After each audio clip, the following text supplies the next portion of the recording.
जैन साथियों, मेरे चैनल में आपका स्वागत है।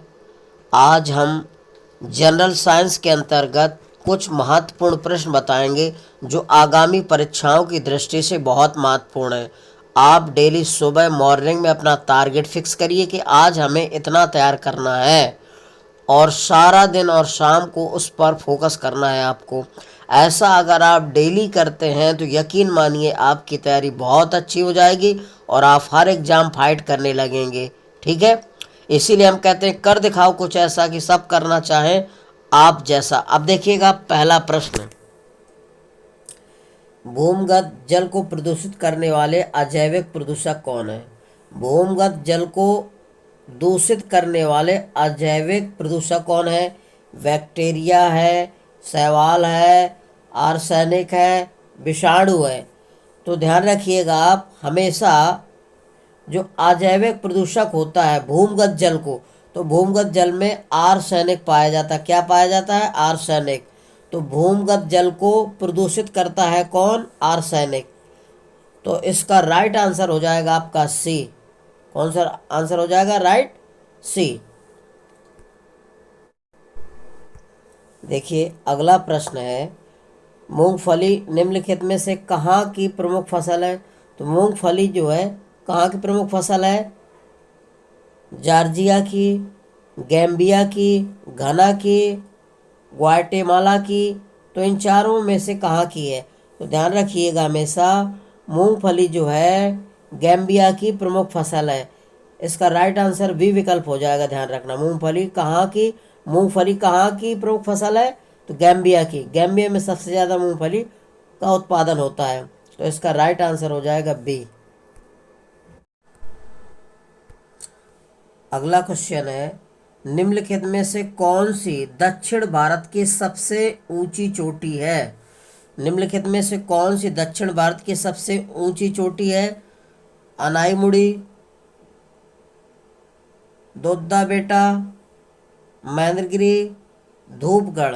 तो इन चारों में से कौन सी दक्षिण भारत की सबसे ऊंची चोटी है? तो इसका राइट आंसर हो जाएगा अनाईमुड़ी। कौन सा? अनाईमुड़ी। ध्यान रखना पहला राइट आंसर हो जाएगा इसका।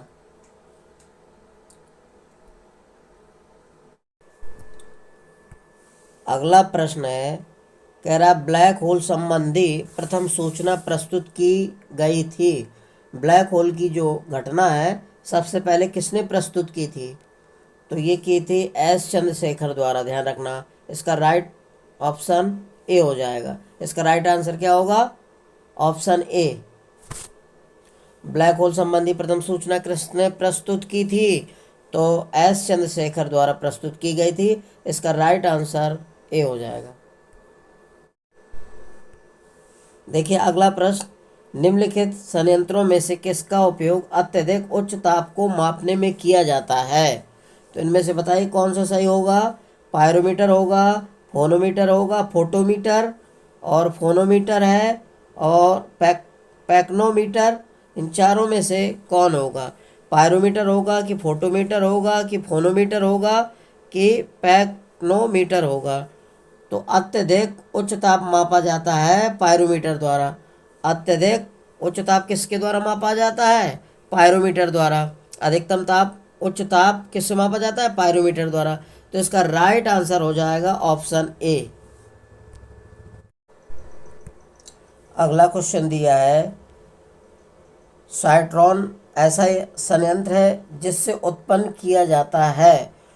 तो साइट्रॉन ऐसा संयंत्र है जिससे क्या उत्पन्न किया जाता है? विद्युत ऊर्जा, कृत्रिम मौसम, ध्वनि, पर्दे पर चित्र।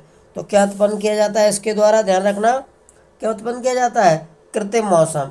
इसके द्वारा कृत्रिम मौसम को उत्पन्न किया जाता है। ध्यान रखना साइट्रॉन एक ऐसा यंत्र है जिसके द्वारा कृत्रिम मौसम उत्पन्न किया जाता है।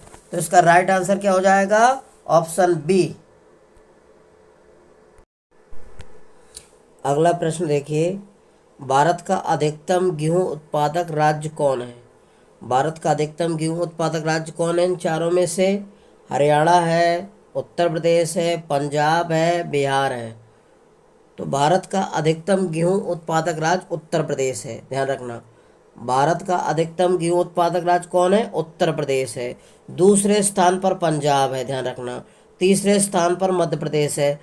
तो गेहूं उत्पादन में उत्तर प्रदेश का प्रथम स्थान है और दूसरा है पंजाब का, तीसरा मध्य प्रदेश का, ध्यान रखना। तो इसका राइट आंसर क्या हो जाएगा? राइट ऑप्शन हो जाएगा क्या? Right answer option B. Right answer कौन होगा? Option B, Uttar Pradesh. देखिए अगला क्वेश्चन दिया है, जनगणना 2011 के अनुसार निम्नलिखित में से किस राज्य में शिशु मृत्यु दर न्यूनतम थी? 2011 की जनगणना के अनुसार किस राज्य में शिशु मृत्यु दर न्यूनतम थी?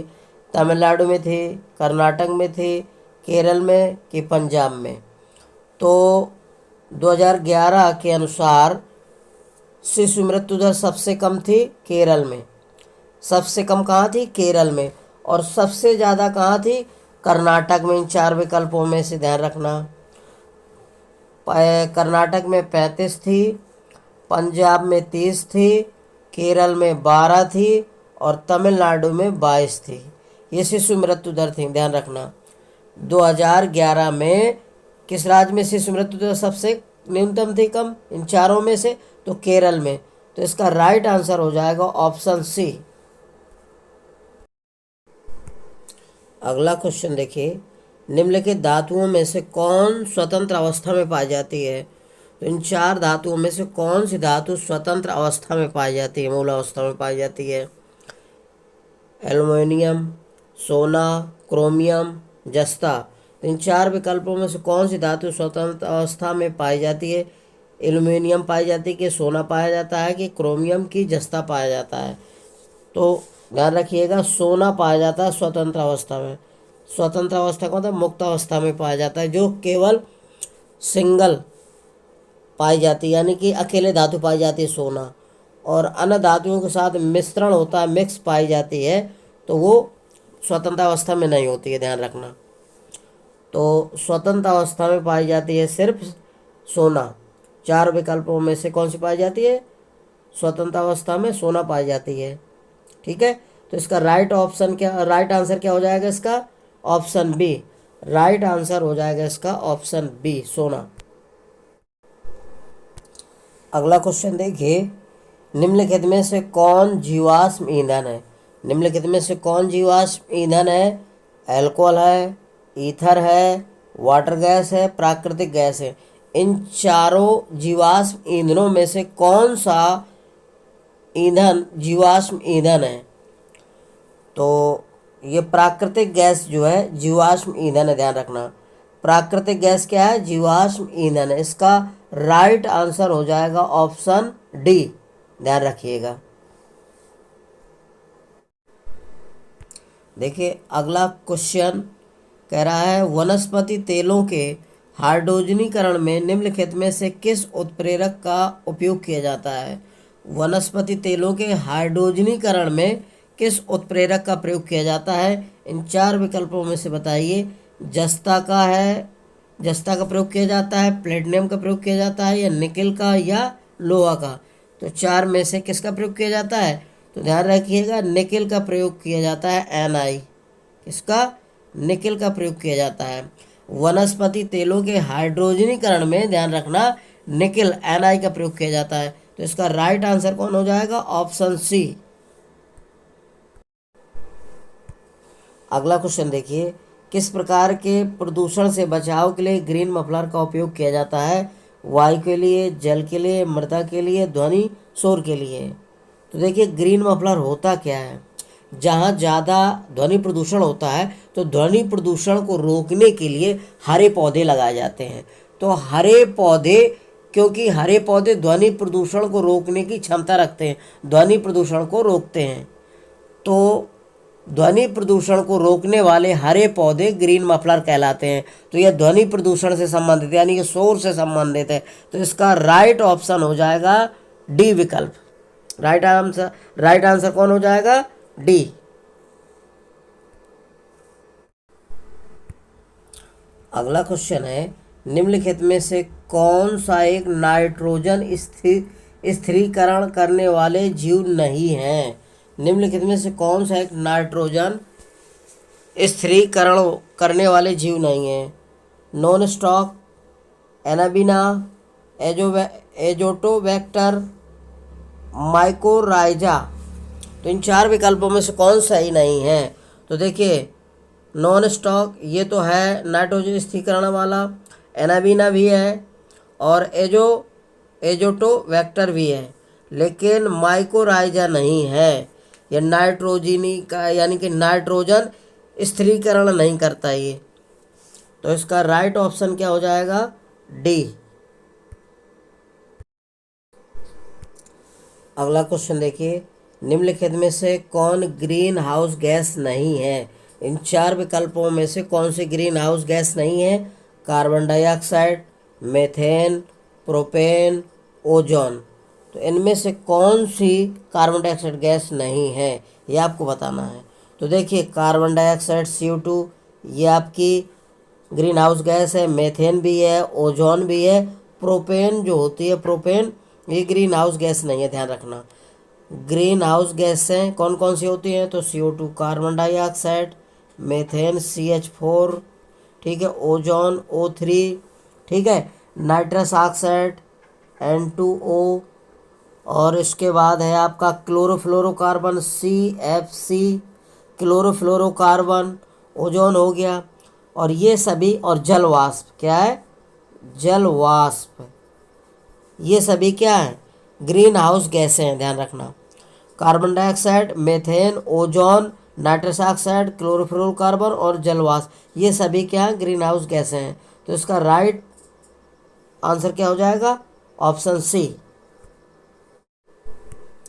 अगला क्वेश्चन देखिए, क्योटो प्रोटोकॉल संबंधित है। क्योटो प्रोटोकॉल किससे संबंधित है? वायु प्रदूषण से, जलवायु परिवर्तन से, ओजोन क्षरण से, आर्द्र भूमि संरक्षण से। तो क्योटो प्रोटोकॉल संबंधित, ध्यान रखना, जलवायु परिवर्तन से संबंधित है। क्योटो प्रोटोकॉल संबंधित किससे? जलवायु परिवर्तन से। तो इसका राइट आंसर हो जाएगा ऑप्शन बी। अगला क्वेश्चन है, धान के खेतों से उत्पन्न होने वाली गैस जो कि वायुमंडलीय तापक्रम वृद्धि से संबंध है वह है। तो धान के खेतों से कौन सी गैस निकलती है जो भूमंडलीय तापक्रम से वृद्धि से यानी कि भूमंडलीय तापक्रम को बढ़ाती है, ध्यान रखना। तो कौन सी है? क्लोरीन है, मीथेन है, कार्बन डाइऑक्साइड है, हाइड्रोजन सल्फाइड है। तो ध्यान रखना, धान के खेतों से मीथेन गैस निकलती है। धान के खेतों से कौन सी गैस उत्पन्न होती है? मीथेन। इसका सूत्र होता है CH4। गोबर गैस मीथेन को कहते हैं, मीथेन को मार्स गैस भी कहते हैं। ये कोयले के खानों से भी निकलती है और धान के खेतों से निकलती है मीथेन। और जो जानवर होते हैं जब जुगाली करते हैं तब भी मीथेन गैस निकलती है। ये अक्सर पूछा जाता है किसी न किसी तरह से। तो इसका राइट आंसर हो जाएगा ऑप्शन बी। अगला क्वेश्चन है, भारतीय संविधान का कौन सा भाग संविधान की आत्मा कहलाता है? मूल अधिकार, राज्य की नीति निर्देशक तत्व, संविधान की उद्देशिका, संवैधानिक उपचारों का अधिकार। तो भारतीय संविधान की उद्देशिका को संविधान की आत्मा कहा जाता है, ध्यान रखना। भारतीय संविधान का कौन सा भाग संविधान की आत्मा कहलाता है? संविधान की उद्देशिका। तो इसका आंसर राइट कौन हो जाएगा? सी राइट आंसर होगा इसका, संविधान के उद्देशिका। संविधान की उद्देशिका को संविधान का आत्मा कहा जाता है। राइट आंसर सी हो जाएगा। अगला प्रश्न है, शब्द धर्मनिरपेक्ष भारत के संविधान की प्रस्तावना में किस संविधान संशोधन द्वारा जोड़ा गया था? शब्द धर्मनिरपेक्ष भारत के संविधान की प्रस्तावना में किस संविधान संशोधन द्वारा जोड़ा गया था? 25वें संशोधन द्वारा, 42वें संविधान संशोधन द्वारा, 44वें संशोधन द्वारा, 52वें संशोधन द्वारा। तो ये ध्यान रखिए कि 42वें संविधान संशोधन द्वारा, 42 में कौन कौन सा है? आपका समाजवादी, वादी, पंथ निरपेक्ष और अखंडता शब्द जोड़े गए कब? 1976 में। ध्यान रखना 1976 में 42वां संविधान संशोधन किया गया था। उसमें समाजवादी, पंथ निरपेक्ष एवं अखंडता शब्द जोड़े गए थे। ध्यान रखना धर्मनिरपेक्ष, इसी को बोलते हैं पंथ निरपेक्ष, अखंडता शब्द जोड़े गए थे 1976 में 42वां संशोधन करके। कौन कौन से? समाजवादी, पंथ निरपेक्ष जिसको बोला जाता है धर्मनिरपेक्ष, और अखंडता शब्द जोड़े गए थे 42वें संविधान संशोधन द्वारा। तो कौन सा राइट हो जाएगा? इसका राइट आंसर कौन सा होगा? राइट आंसर होगा बी, बी विकल्प हो जाएगा। ठीक है, अगला है जारवा जनजाति के लोग जो हाल में चर्चा में रहे हैं कहाँ के निवासी हैं? जारवा जनजाति के लोग जो हाल में चर्चा में रहे हैं कहाँ के निवासी हैं? आंध्र प्रदेश के, छत्तीसगढ़ के, उड़ीसा के, अंडमान निकोबार के। तो जारवा जनजाति के लोग, जारवा जनजाति कहाँ की है? ये अंडमान निकोबार की है। ध्यान रखना जारवा जनजाति कहाँ की है? अंडमान निकोबार में। ध्यान रखना ये हाल में चर्चा में रहे हैं। ठीक है, तो इसका राइट आंसर कौन सा हो जाएगा? डी। अगला क्वेश्चन है उपराष्ट्रपति को उसके पद से इनमें किसके प्रस्ताव द्वारा हटाया जा सकता है? उपराष्ट्रपति को किसके प्रस्ताव द्वारा हटाया जा सकता है?